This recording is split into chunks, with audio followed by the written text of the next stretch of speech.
આ બેઠક ફક્ત અમે કાર્યકરો માટે કરી છે.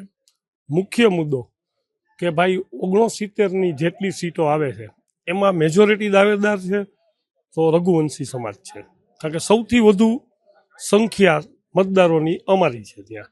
તો એમાં 1, 2, 3 નંબરમાં અમારા કોઈ પણ રઘુવંશી સમાજના કોઈ જેન્ટ્સને ટિકિટ ના આપી, બધાને કાપ્યા. સામે 8 નંબર, 9 નંબર, 10 નંબર. તો 9 નંબરમાં જે બેન હતા દક્ષાબેન વસાણી એને રિપીટ કર્યા, 10 નંબરમાં લાલબેનને લીધા અને 7 નંબરની અંદર લીધા છે.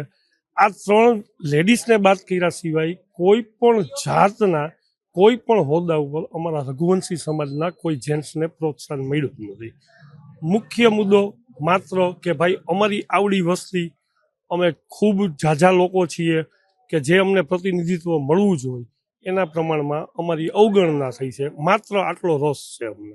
નરેન્દ્રભાઈ છે એ પણ 2 નંબરમાંથી લડેલા છે, ભજુભાઈ આટલા બધા વર્ષો લડ્યા, વિજયભાઈ રૂપાણી લડેલા છે, બેન લડેલા છે.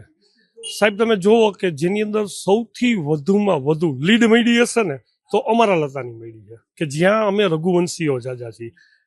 ભૂતપૂર્વ ટર્મની અંદર જે ગઈ ટર્મ હતી એની અંદર 1,47,000 વોટરો હતા, તો સાહેબ એમાં 58,000 વોટરો રઘુવંશી.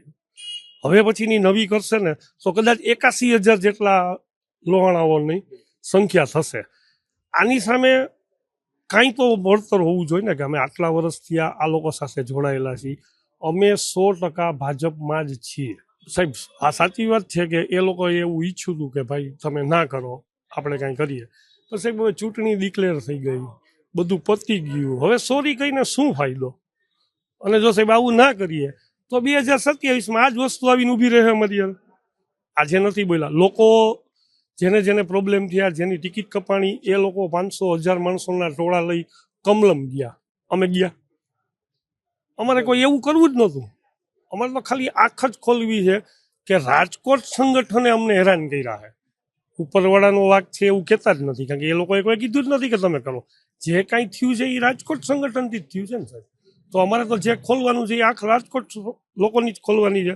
બીજા નંબરે અમારી જ્ઞાતિના લોકોને થોડું પ્રોત્સાહન મળે, ભવિષ્યની અંદર આવું ન કરે, અથવા ક્યાંય પણ લે તો અમને લોકોને વિશ્વાસમાં લે કે ભાઈ આ 2 છોકરા છે ને અહીંયા રાખીએ છીએ, 3 છોકરા છે તો અહીંયા રાખીએ, એવી તો અમારી ઈચ્છા હોય જ ને સાહેબ. તો સાહેબ એમાં એવું છે કે બધા રોષે ભરાણા છે, એટલે જેટલા મોઢા એટલી બધી વાતો હોય છે.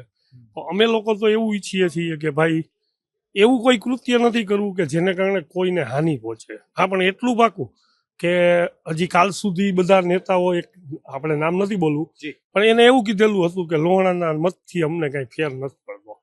તો સાહેબ એ તો લોહાણાના મત નહીં પડે તો ખબર તો પડશે ને કે ન સાહેબ અમે કોઈને ઓલું કરવું કે આ જ્ઞાતિ માટે થઈને જ અમારે આ કરવું.